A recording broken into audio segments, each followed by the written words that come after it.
You're listening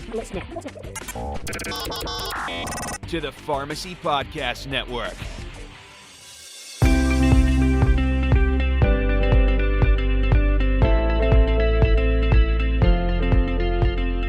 Hello and welcome again to Occupation Station. I'm Diane Donato, and today we're talking with Kelsey Hennig. She's a clinical assistant professor at Binghamton University, and she's an ACPHS grad from 2018. In fact, we may find out that she's kind of a double grad. We'll get into that in a couple of moments. But first, Kelsey, welcome. Thank you so much for joining us. Thank you. Let's start off by explaining how it is that you are kind of a double grad. Yeah, so I did the 6-year program. So I started in 2012 and did my PharmD in 6 years, like a lot of students do. And when I graduated in 2018, I went off and did a residency in Syracuse, but I decided that my journey with ACPHS wasn't done there. And I came back in 2019, at the beginning of 2019, and graduated from the PGY2 residency that Dr. Cardone is the residency program coordinator for, and Dr. Farrell is the residency program coordinator for.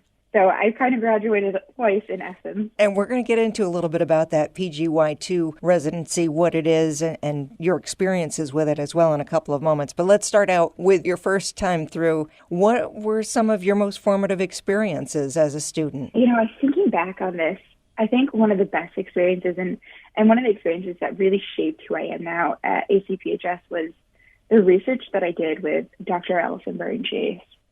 I started the summer after my second year. She allowed me to work on a grant with her, focusing on research that she did with patients with Lynch syndrome. And for anyone who hasn't come across Lynch syndrome yet, that's an inherited cancer disorder.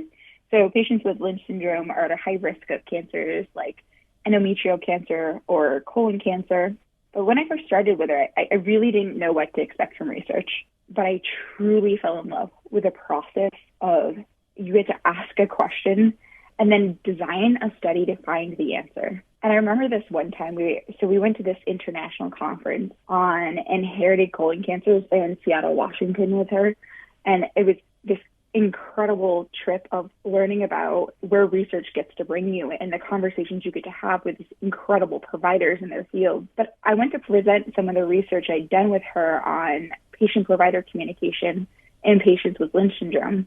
And not only was I so incredibly proud that I had gotten to the point where I got to present my research at an international conference, but we found out when we went to present that both of our posters had gotten top scoring abstracts. And it was just this beautiful culmination of all of the work I'd put in over the years and all of the mentorship that Dr. Burton-Chase gave me. And I'm so grateful for that. You know, I like to think about that mentorship and bring it into my own practice. And I hope to bring it to my own students who work with me now in my role as a faculty member. I was thinking that was kind of a once-in-a-lifetime experience, and yet it is something now that you will be trying to duplicate. That's amazing. It was one of the most amazing feelings of empowerment to feel like, wow, I did this amazing thing. And, you know, I could bring other students in, and I could try to do this amazing thing with them as well. Now, we're going to explain a little bit about being a PGY2 resident and talk a little bit, if you would, about how that might have changed your view of the education you'd received. When I finished my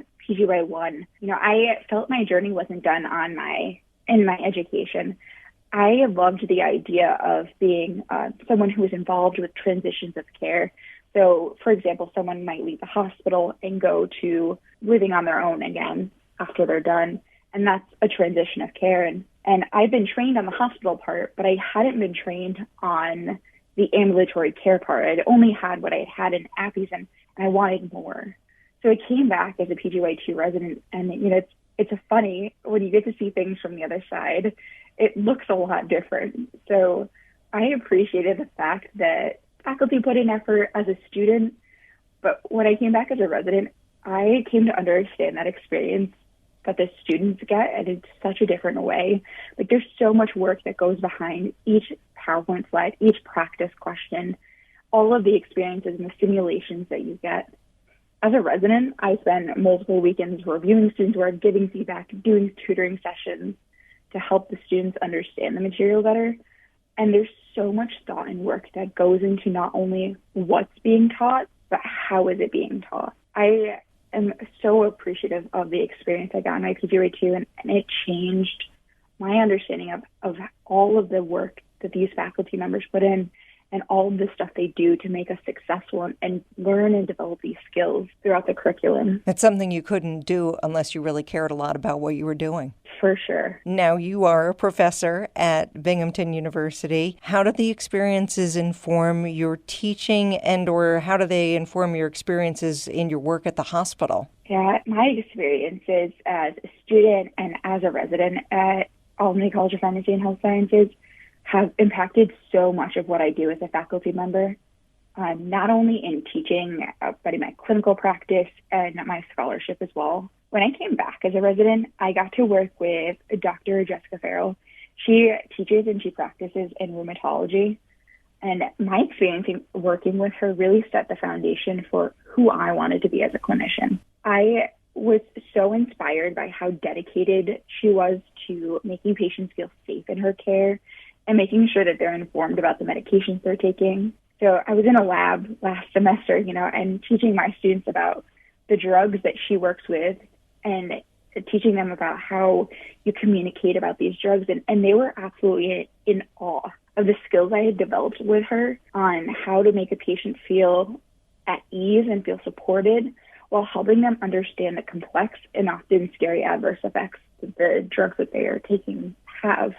Like, these are the drugs that you see on all the commercials where they rattle everything off in 2 seconds. So it's such a feat on her end to really ease the patient into understanding what the medication, the risks of the medication, and making sure that they feel supported in taking that medication. And, on the flip side, I'm also really grateful for the experiences that I had with Dr. Katie Cardone. She taught me so much about being a teacher and a scholar. I got to learn from her to how to get curious in the teaching process. And, I think this sounds strange from an outside perspective, but she really showed me to dig in and understand, why am I teaching the material that I'm teaching? What do I need my students to get out of it? How am I teaching, and how can I communicate that better, or how could I deliver that better so that the students are more engaged and they're involved in that learning process? And, looking back now as a student, her nephrology class and the way she taught and what she taught has sparked a curiosity in me that will last a lifetime. And what about any reflections with your work on the hospital? Similar to that experience with Dr. Farrell in the clinic, her patients might have been really nervous about a really terrifying drug. The process of leaving a hospital is really terrifying. You go from being in a place where people are giving you your medications at prescribed times. They are handling every part of your care and deciding for you when you go through what process. And then you leave, and all of those decisions are suddenly now yours, and you have that responsibility that you have to take on to manage your own care. And so that communication you have to have, and that ability to talk through complex medications and complex medication lists, right? These aren't medication lists that are usually 2 to 3 drugs long. I've had some that are up to 20 drugs long, and you have to walk the patient through it in a way that they understand what they need to know to go home, but they also don't feel scared of this medication list or scared of the fact that this is on them to take care of themselves, to make sure that they don't end up back in the hospital. That communication and that compassion aspect, that's something I hear from a lot of ACPHS grads. Yeah, it can't be underscored enough. The way you say something to someone has such a huge impact on how they feel. We're going to be back with more in just a few minutes, but first we have a message from Dr. Greg Dewey, the president of ACPHS. What does student-centeredness mean? Isn't every college student-centered?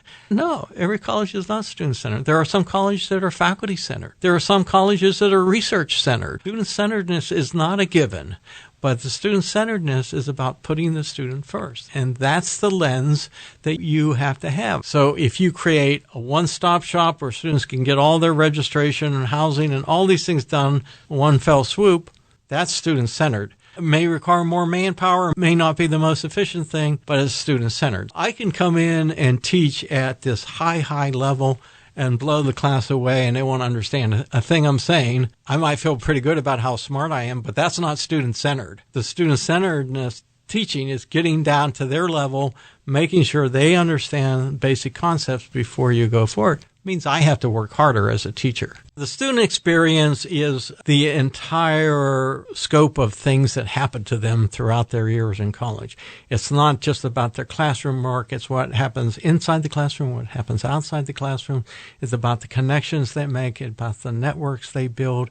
It is about their ease of registering for classes or their experience with clubs or athletics or how much they like the dining hall. Also about what happens in the lecture hall. So it's the whole spectrum of things, and it's our goal is to make sure they have the best student experience possible that will set them up for successful careers as they go forward.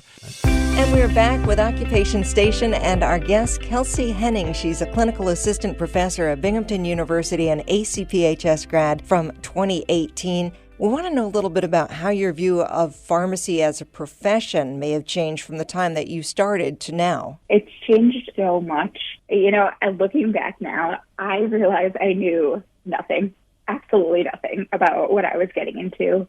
When my high school teachers had mentioned this as a potential career, since I love both math and science, I thought, that sounds great. I get to do two of the things I love, and I get to help people by making them feel better by giving them medication. I, not in my wildest dreams, could have ever known that I would get to now round with family medicine physicians and residents, work alongside nurses and social workers to optimize patient medications, and so many other interprofessional colleagues in the hospital and at discharge. We do so much more than providing pills to patients. We are this accessible wealth of knowledge in the community. If you think about our hospital pharmacists, they're respected team members of the interprofessional team. We provide groundbreaking knowledge and expertise in industry. As faculty, right, we're teaching students in future generations of pharmacists about this pharmacy practice that's evolving, and we're becoming so much more. What would you say are some of the best parts of your job? I honestly learning, and I know that might sound counterintuitive as a faculty member or a teacher, but I'm constantly learning. I'm learning to be a better teacher. I'm learning to be a better clinician. I'm learning to be a better researcher. There's no end point in pharmacy where you just know everything. As a pharmacist, our knowledge base is ever expanding, and I get to be curious every day I go to work. And what would you say are some of the challenges? Every job has some. Yes. And, I to being a faculty member, I think there's some really obvious answers, like trying to maintain this healthy work-life balance or managing time when you're trying to do practice, you're trying to teach, you're trying to do scholarship.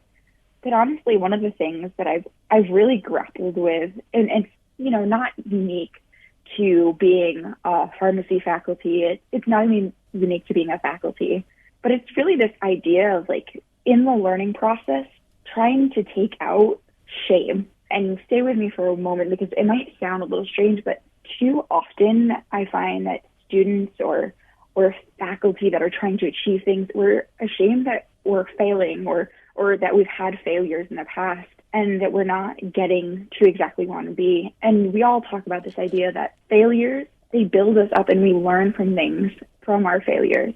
But I want to take shame out of that learning process of failing and doing better again. The times where things didn't go as we planned, or for students, the times where they didn't perform as they expected. Pharmacy students can be this incredibly motivated and incredibly competitive group of people. And my goal really as a teacher is to make sure that my students understand that my classroom is a safe place to get curious, do the work on improving their ability, doing the work to improve their abilities. And I want them not to be afraid to ask a question because they think it might be not the greatest question. There's no such thing as a dumb question. In my BJA too, right? I did nephrology, I did rheumatology. Those aren't easy areas to work in. But if you shame people into getting A's by telling them you have to be the best, you have to do better, right? They get that shame feeling, and it's scary for them to engage in that learning process. I don't want them to be perfect. Expecting them to be perfect would be setting them up for failure. I want to create the space where they can learn from exam questions they got wrong and where they can get it right for the patient in a couple of years. Because getting it right for the patient is what matters, right? I want them to learn from that learning process instead of feeling, I didn't get it this time. They'll get it next time. I think your students must just absolutely love and adore you, and they must leave your classroom without any holes in their knowledge because they're not afraid to ask questions. Along those lines, I'd like to know if you have any advice for prospective or current students at ACPHS. Yeah, there's so much advice I could give, but I think the thing that if I look back in time, I would want to tell myself is that this process, this journey that you're taking, it's not linear. You're not always going to go where you thought you would. If you had asked myself, even 6 years ago, 5 years ago, if I thought I would be sitting in a school of pharmacy, right, teaching, being a faculty member,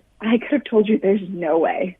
There's absolutely no way that I am at this place in time or I'm going to get to that place in time. It's a journey, and you have to let yourself be open and be curious.